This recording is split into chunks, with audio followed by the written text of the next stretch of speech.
studying while you're playing the role of Meg and Ryan, ano yung characteristic na pinaka-nakarelate kayo? And also, ano yung characteristic ni Meg and Ryan na wish nyo ganun din kayo? So, ang role ko kasi dito, kami na lang ng mommy ko ang nasa bahay. My dad, pwede ko naman sabihin.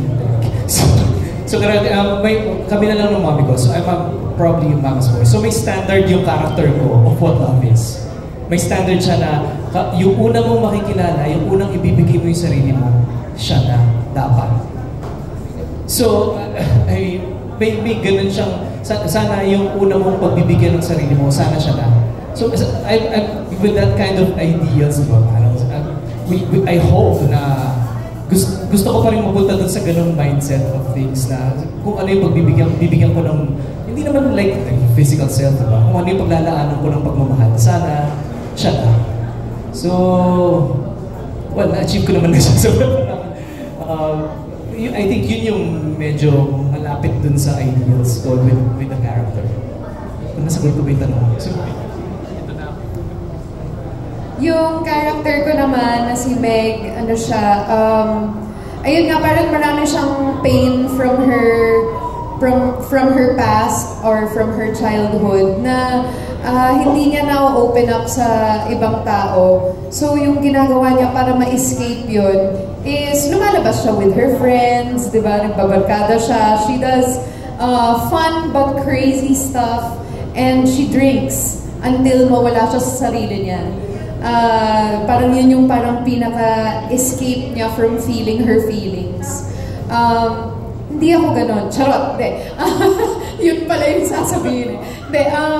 And I can relate to those feelings na parang, ano mo yun, yung when you feel sad and you can't open up to other people.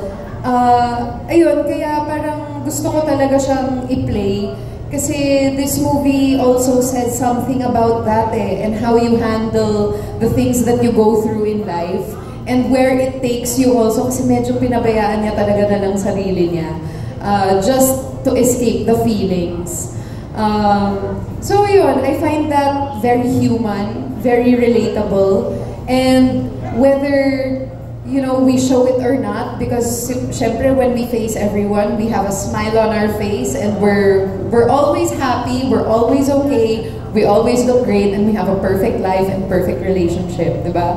But, ayun, deep inside, alam kong lahat tayo may mga ganong pinagdadaanan. And, ayun, parang I connected to that loneliness in her na sabi ko, all people have that.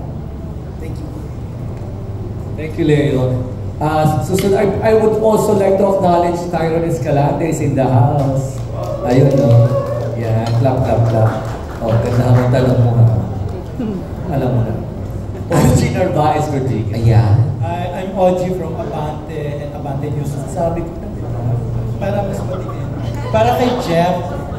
Jeff first, ano yung role mo sa...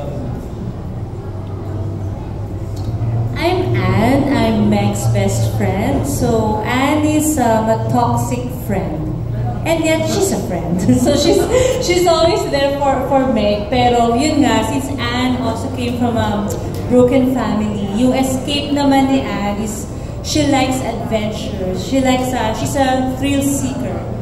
Pero dahil toxic siya, sa paghahanap niya ng thrill, kailangan kasama niya ang best friend. Best friend. Yes. A bad influence, toxic best friend.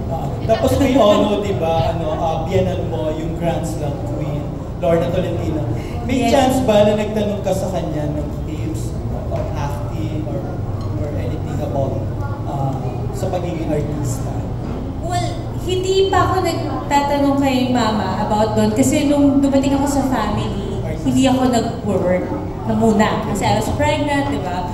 Pero may mga times na pinag-uusapan namin yung character that she plays.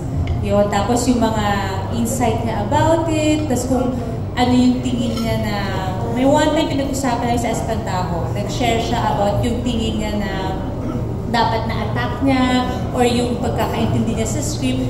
Doon ako nagtatanong na, ganun po ba yung ano po ba yung mga dapat pang ginawa niya, ganyan. So I'm learning from her habang nagkikwento siya dun sa roles niya. Yes. It's Thank you. Thank Jem. you. Thank you, Kuya Oji. Ayan, Kuya Jem, I believe the last question na si Kuya Oji ngayon. Para at least so we can... Later, they will be available for yes, table hopping interviews. Ay, tara, table hopping, di ba? Yes. Kasal. Totoo, kaya naman